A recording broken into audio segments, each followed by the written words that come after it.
What if I told you that everything we thought we knew about the Dakota was wrong? Please watch this video until the end and let me know if you think that we've been lied to by nefarious forces. Welcome along, fellow fans of the Dakota. Thanks to some brilliant fans of this channel, I have some new information that I never ever knew about before. I'm going to tell you everything that I found out, and I'm going to count on you to let me know your thoughts about whether or not this is true. Because if so, this changes everything. Once again, please stick with me until the end. We are in this together. Here goes. For many, the Dakota apartment building in New York City is a masterpiece of 19th century architecture, attributed to Edward C. Clarke and designed by Henry Janeway Hardenberg. However, what if I told you that everything that we have learned about the Dakota is a meticulously crafted narrative designed to conceal its true origins? The Dakota, it has been proposed, is not a mere 19th century construction, but a remnant of a once great Tartarian empire, a civilization far more advanced than mainstream history acknowledges. I know this sounds crazy, so let us delve into the evidence that challenges conventional beliefs and reveals what might be its hidden history. The Dakota's grandiose design, with its intricate details and imposing structure, is often attributed to the architectural ingenuity of the late 1800s. However, a close examination reveals that such sophistication and scale were uncharacteristic of the era's construction capabilities. The building's unique architectural style, blending various elements with seemingly anachronistic precision, suggests knowledge and techniques that were not prevalent at the time. Consider the remarkable stone masonry, the ornamental ironwork, and the intricate wood carvings. These elements, often dismissed as products of high Victorian taste, are, in fact, indicative of a far older and more advanced civilization. The Dakota's architectural prowess parallels structures found in various parts of the world, which some historians struggle to date accurately. These similarities hint at a common origin, an advanced civilization with a global footprint. This civilization, it has been argued, is Tartaria. Now I know what you're thinking, but stick with me, because I have been given lots of interesting information. You see, one of the most compelling pieces of evidence for the Dakota's Tartarian origin is the mud flood hypothesis.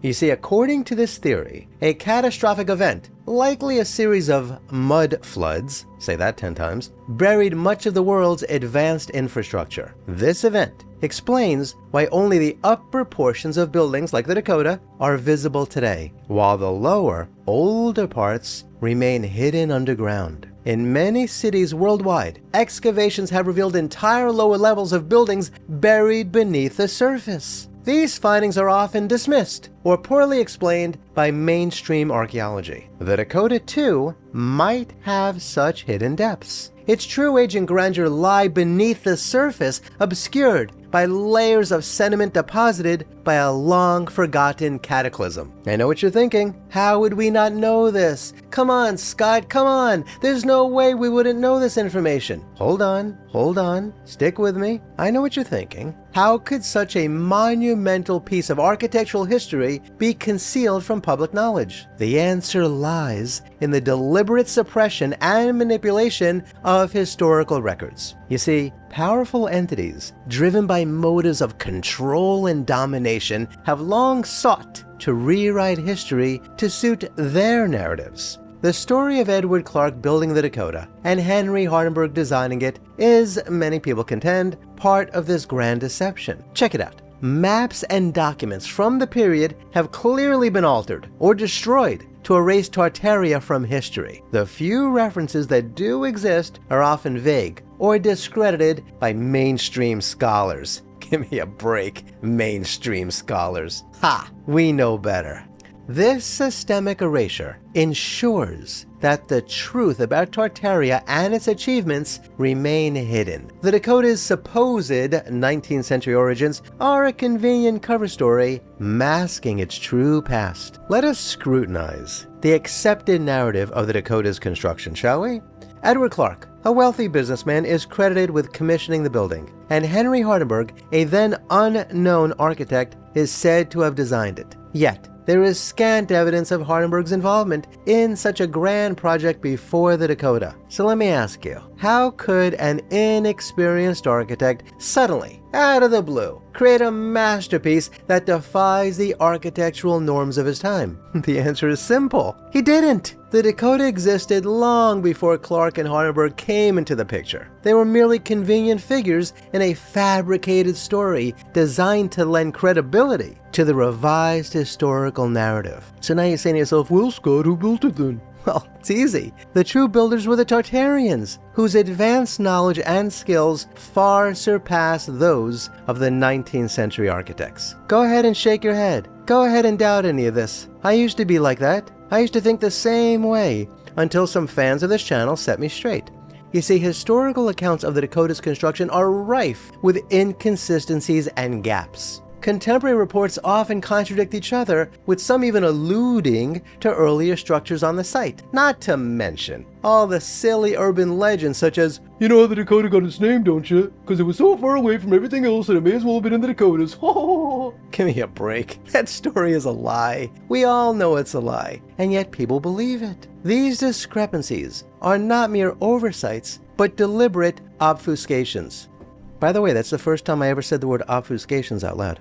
By piecing together these fragmented records, a different picture emerges. One of a building that predates the official timeline by centuries. Moreover, the cultural and symbolic elements found within the Dakota's design bear striking resemblances to those seen in other, purportedly Tartarian structures. This includes motifs and architectural features that are otherwise unexplained by the Victorian aesthetic. Such elements are markers of a lost civilization, encoded within the very fabric of the building. In conclusion, the Dakota is not just an architectural marvel of the 19th century, it is a relic of the Tartarian Empire. Its grand design, hidden depths, and the inconsistencies in its historical narrative all point to a much older and more advanced origin. The story of its construction by Edward Clark and Henry Hardenberg is a carefully crafted fiction, part of a broader effort to suppress the true history of Tartaria. By challenging the accepted narrative and examining the evidence with an open mind, we can begin to uncover the hidden truths of our past. The Dakota stands as a testament to a forgotten civilization, a beacon of architectural and cultural prowess that once spanned the globe. It is time to question the stories we've been told and seek the truth about the Tartarian legacy that lies buried beneath our feet, especially when it comes to the Dakota.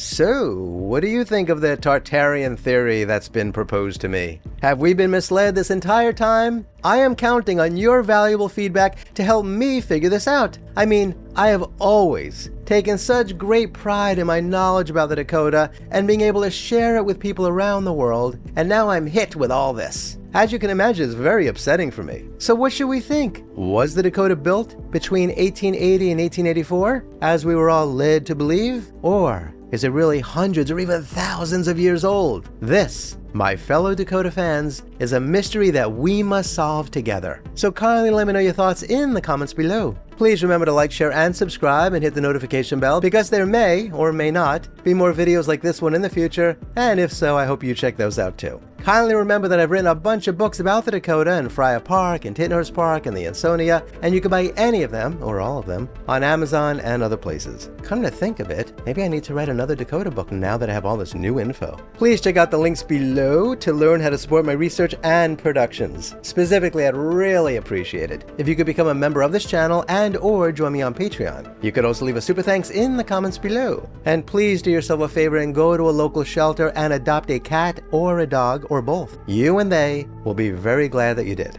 Until next time, I wish you safe travels on all your journeys.